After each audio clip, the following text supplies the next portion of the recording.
Hey extraordinary people, welcome back to my channel, or welcome to my channel if you're new here. My name is Nadine, and in today's video I'll be taking a little bit of time to share with you some of the things that I wish I knew before I embarked on my YouTube journey. So if this is something that you're interested in listening and learning about, please stick and stay. NMC's world, extraordinary people from around the world. NMC's world, we care for each other, we're sisters and brothers, it's true. Whether we're near or far, you are my shining star. No need to roam, this is your home. Before I started YouTube, persons used to say, why don't you niche? But to be honest, I think maybe niching is for somebody who wants to do something specific. Who is to say that niching versus having a multifaceted channel, you have persons who have many and varying talents. And as such, there is no book of rule, I think, in my personal opinion, that dictates that you have to do any one thing in this lifetime. You can be a doctor, you can be a footballer at the same time, you can be a counselor at the same time, or you can be a chef. So for me, I'm interested in crochet designing. I like different things. I think a multifaceted channel works best for me because there are going to be days when I don't want to be bored just cooking something. I don't want to do any vlogging or something like that. So here are some things that I wish I knew before I started my YouTube journey. There is an adage that says that when you do what you're passionate about in this lifetime, then you will never have to work a day in your life. For me, I am passionate about many different things, and as such, I prefer to exercise those passions. You will see me with a waka cleaning the front of my home. Another day, I'll be giving advice on hair. There's so many things that I am doing or I want to pursue, and of course there is no book of rule that says that I can't do that. I have met some persons recently who say that they want to become YouTubers and they're having difficulties. No, I have not yet gotten to a point where I would say that, oh, I'm doing great on YouTube, but I am working hard towards my goal, and at no point have I ever felt like I'm just going to throw in the towel. I have felt dejected before on this journey. The good thing about it is that each step of the journey I'm researching on ways that I can use to improve myself, along with getting advice from other persons. We learn from our own experiences and we learn from the experiences of other people. We learn from our mistakes and we learn from the mistakes of other people. So for me here on YouTube, I have had some run-ins with different things, and I have learned as a result of that. Now, one of the things that I realized that was very, very difficult initially was that when it came to editing without having a direct software to do things in a way that gives your material a certain look, a certain feel, something that you kind of feel good about. Now, I am not 100% secure with everything that I'm doing, but I can tell you, it is very, very much different from when I started out. I know there are different things that I need to work on, but my thing is this: if you want to start YouTube, go for it, right? Try not to focus so much on looking on somebody else's channel. I mean, I'll tell no lie. When I started out, I used to want to see what other people are doing and, oh, if they have such and such amount of subscribers. But at the end of the day, I think with whatever it is that we're doing in this lifetime, to focus on where we are going and work our hardest best at making something good come out of it, right? So another thing that I wish I knew, a matter of fact, speaking to the camera, sitting at your home alone and having to make sure that you're making direct contact with people and showing some level of confidence. Now that takes a little bit of doing. It takes a little bit of practicing, depending on how many lenses you're looking at the same time.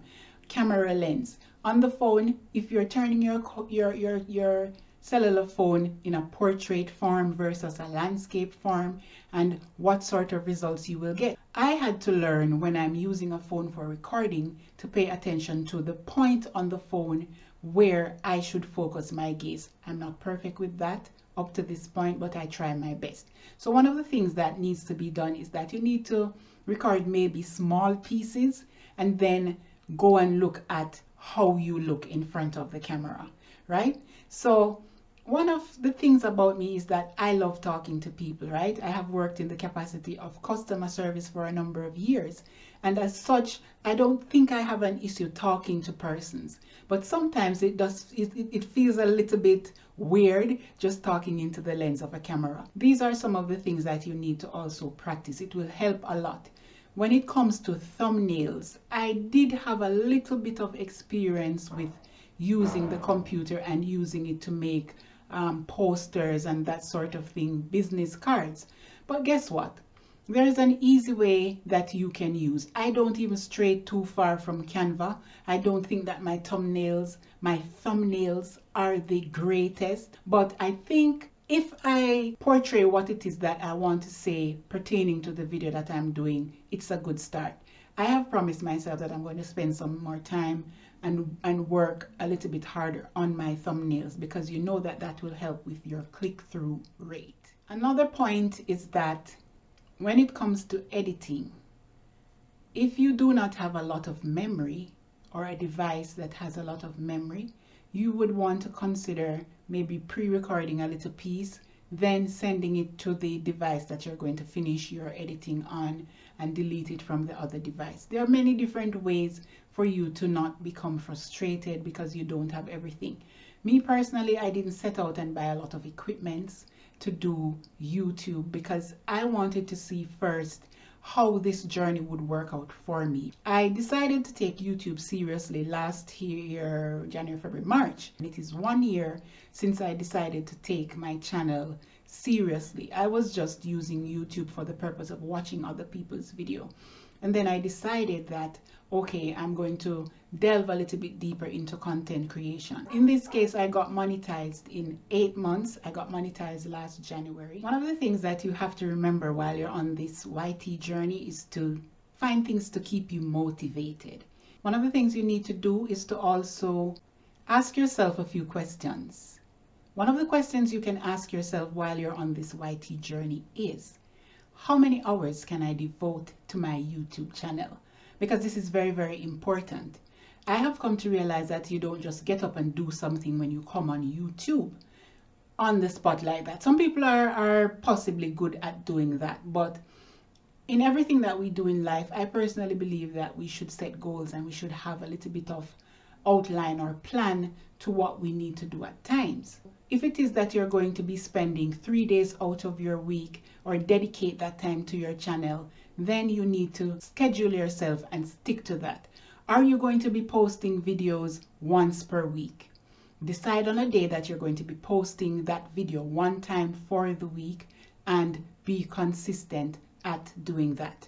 2 times per week, be consistent. Decide if you're going to do it on a Monday and a Wednesday. Are you going to do it on a Saturday and a Sunday? But stick to that and do it well.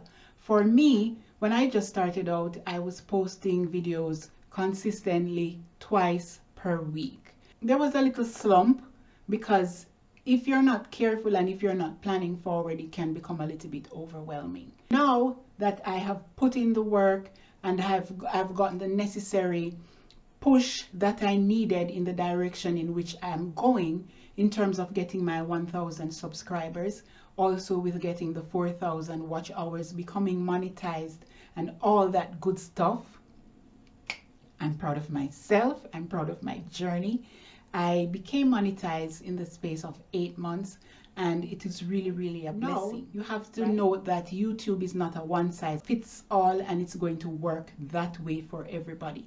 But I do believe that if we all are working hard, and if you remain consistent with what you're doing, setting aside the time for your YouTube channel, I guarantee you it doesn't work very well if you're going to post one video this month and then for the next 2 months you go MIA. YouTube is a well-oiled engine, and what you do and how you grow is dependent on what you do to help to get your videos noticed.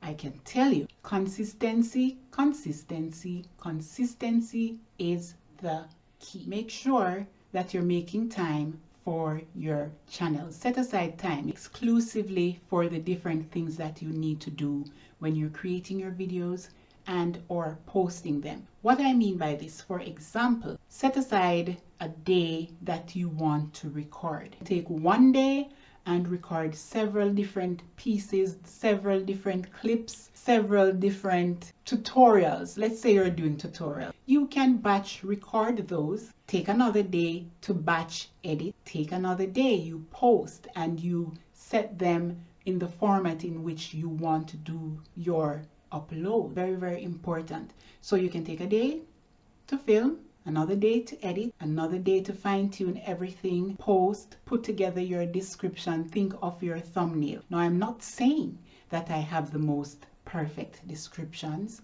nor do I have the most excellent thumbnails, but the more I am doing this, my advice is, and from my experience, I find that I'm becoming more comfortable and finding my rhythm. I want to advise you to do the same if it is possible. You will thank yourself for having made the time to put in the effort and to expend your energy in helping your channel to grow. One of the other things I have learned also is to not try to create a video when I'm extremely tired, or to start filming a video in the middle of the night. You know, when I just started out and I was zealous, after I finished doing other things for the day and I have eaten some food and then I feel like I'm going to relax now. Now everybody is different. Some persons are night owls, some people are early risers, right? So we all are different and we all function better at different levels. But for me, one of the things is not to record when I am tired. I don't think I perform at my best for anything whatsoever when I'm extremely tired. I don't think anybody functions at their optimal best when they're tired. Now, when I get tired, I tend to have a little bit of red eye situation going on. It may not reflect in all of my videos, but when I'm tired, that happens. Now, to be putting out content that you want people to watch and be entertained and be enthralled by what we are doing, I have decided in the past few months now to make sure that when I am creating a video, I'm not feeling exhausted, I'm not feeling frustrated about something, unless I'm going to be doing a rant video. I haven't done much of those because even when I'm frustrated about something, so far I haven't recorded those. But who knows what the future holds when it comes to certain things, because materials are needed to keep people engaged and entertained. Another thing that I have caught myself doing, and I have learned to make sure that I do less and less of that, to not take this thing so seriously. Work should be good, work should be fun, and for me, YouTube is also work and recreation. When I just started out, I would start editing at a certain time of the evening, and then I have this kind of perfectionist attitude. Even though I didn't have all of the tools to do the necessary, I found that I was editing for hours and hours and hours, and then it would roll around to 12 a.m., 1 a.m., 2 a.m., 3, 4, and I felt as though I was being dragged by a truck, even though I wasn't going to get up and go to a 9-to-5 work.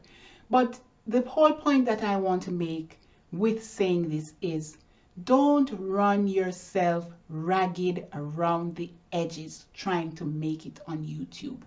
Pace yourself. Look at your daily schedule. If you have family life, work life, family life, work life, YouTube life balance, find a way to get a proper rhythm that doesn't leave you feeling burnt out, stressed out, tired, frustrated, and all of those things. So that's another thing that I have learned to pace myself with, and I suggest that you do the same. One thing that I've also learned is that I am my best advertisement. I can always send things, my materials, my uploaded videos to persons and ask them to watch it. But I'm going to be honest with you, after a while, it does get a little bit old. I know that consistency is the key. Me personally, it was a little bit frustrating at first to be sending out videos to persons and asking them to help. But I found that the more I decided to just spend time more on my craft and enjoying myself while I'm doing my videos and just saying to myself, if I'm the only person who's going to be watching my videos, I'm going to do it well. I'm going to do it to the best of my satisfaction, because God is going to send people to join my channel. He's going to send people who are going to love me for me, honey. I honestly didn't try to be anybody else when I started this journey. This girl here, sometimes I thought the pot was so bad that I have to wonder if me get any home training. But that is a part of who I am. That is my Creole from Jamaica. So there are going to be days when I just go licky patois because of that they mood me in and you don't know a solid thing set. Now, I am also a person who is cultured. So there are going to be days when I'm going to be speaking and exercising my vernacular and expressing myself in a very formal way. So for me, I don't put on nothing one day and take off something the other day. I feel that if I am somebody that you're going to appreciate on this platform, then you're going to appreciate me. And if you're not going to appreciate me, I just so you go. I hurt within, and some people are going to love you, some people not going to love you. Me are going to love some people, and me not going to love some people. But the thing about it is that even though I may not appreciate a certain person's content, it doesn't mean that I have to be rude. Yeah, me can watch it sometime, and I do that. Some persons don't even know that I watch their content. I mean, they're not my favorite, but everybody's on this journey, and we have to learn to extend love and all these things to people, even if they're not aware of it, right? So be a destiny helper to another content creator. You might not be a content creator, but when you come on YouTube, you know, help a sister and a brother out by sometimes even watching the videos, especially for channels that have been monetized, because you don't know so the little come in and so, you understand? So these are just a few tips that I wanted to share today. If you sit down and watch me to this point, why you not subscribe yet? You subscribe. Oh, big up yourself, big up yourself, big up yourself. So in NMC's world, they're only extraordinary people, which means you don't have to have the highest paying job. You don't have to be the most popular person. You don't have to be the lowest person with the lowest paying job. It doesn't matter who you are. On my channel, Ropin if you're rich, Ropin if you're poor, Ropin if you're pretty, Ropin if you're ugly. Everything make up life, and I love the whole of you don't know. Okay? So I hope some of the things that I've said resonated with you today. I hope some of the things that I've said will be of some help to you on your journey. So please, feel free to come back over. Thank you for the people who have always been coming back to watch my videos. I really do appreciate you. I never take your love for granted. I'm on Instagram at NMC's World. I'm on Facebook at NMC's World. I'm on TikTok, even though I'm not posting that much on there. But whichever platform you wish to connect with me on also, I will greatly appreciate it. Smooches!